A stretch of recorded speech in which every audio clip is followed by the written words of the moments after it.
You Yeah, know? that's so fascinating, and so in a little bit more in detail into that conversation that I was watching with the two gentlemen, I was reflecting on it afterwards. I made a journal entry on my phone, and it was just fascinating because what I was reflecting on was the fact that, well, if 1,000 years ago we look back and we think just like you were saying as to it being like an an atrocity creating a city like that, a metal jungle. I was thinking the same thing about how somebody back then would think now of like, oh yeah, so in 1,000 years you would be a man or a woman and you would be speaking to a machine, and that would be your lover, and that would be the person that you confide into. They would probably think that, that you've gone bonkers, that'd be impossible, that no, you need a human to human contact.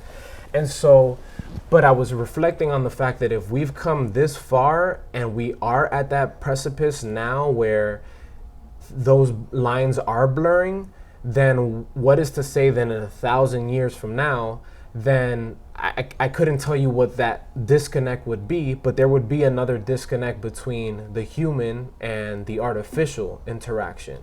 There would be some sort of friction that would cause another separation, simply because what I understood it to be, we didn't try hard enough to fix the differences that we have from human to human.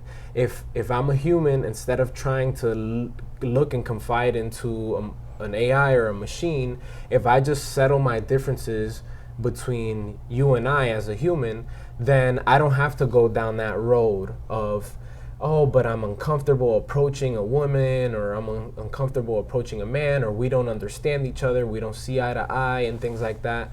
Because essentially, at some point, I feel as though if if there's this friction between humanity right now, in from gender to gender, then it's only going to happen again at some point with the AI and the human. You know what I mean? And so that to me sparked that idea where we're looking, or those individuals looking to confide in a relationship with artificial intelligence is looking in the wrong direction, because the direction is right here. It's bridging that gap between you and that other human first, because that other thing could cause, like, yeah, it seems awesome right now because it's like, oh, I don't have to listen to challenge, or I don't have, it's going to do exactly what I want it to do. But then how much is that going to limit you in 10, 20 years? Like, you're not going to be your full potential because you had something giving you exactly everything that you wanted, all the things that you could ask for, you know what I mean? And so that was very fascinating for me to try to kind of break down in that sense. Well, to touch on that concern, right? Because it is a concern, and it's something that's very concerning. I'm gonna have faith in the human spirit, Right. and my faith comes from people like you. You're the evidence. Yeah. The conversation's being had right now. Right.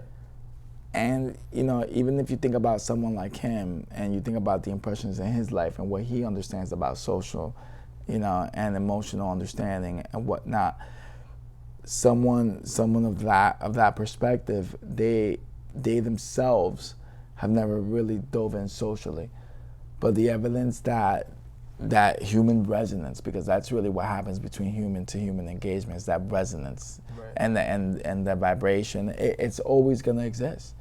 Yeah. People like you and I are the evidence of it, Absolutely. because at the same time, we're not, we see that as a tool.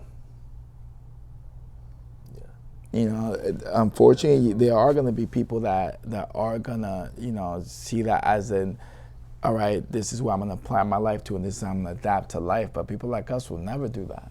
Yeah. And the reality is because people like us exist, we're going to pass on what we know. Yeah.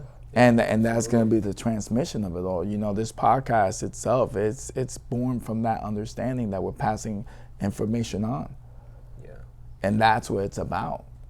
These conversations are being had. The same way that they're doing this on this end, so are we at this end. So I'm always gonna have faith and belief. I'm always gonna assume the best, Absolutely. no matter what. And I'm always gonna believe in people, and I'm always gonna choose people, because ultimately life's meaning, life, as we get older, as we age, we become more forgiving. We become more understanding. So when people mature, the things that they can do and the things they can create, it's unfathomable. And just because you don't see it as often, like on any type of media, you have to understand that these people that are doing this level of good, they're not doing it for fame, recognition. They're not doing it to be known. They're just out there doing it. So we have to know that there's people out there who are doing incredible things. They're just not talking about it. They're too busy doing. Yeah. Like that's just it. They're too busy doing. Yeah. So we have to, and just from a history standpoint, right? Okay. I believe that there is evil, but there is also good.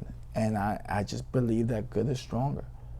And the reason I can say that is because if you think and you look back at history, like World War I, good won.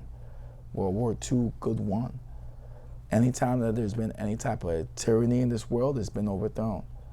Right. Every single time that there's been some real injustice on a world level, it's been overthrown. And that comes from the human spirit. How so? Because people are meant to be free.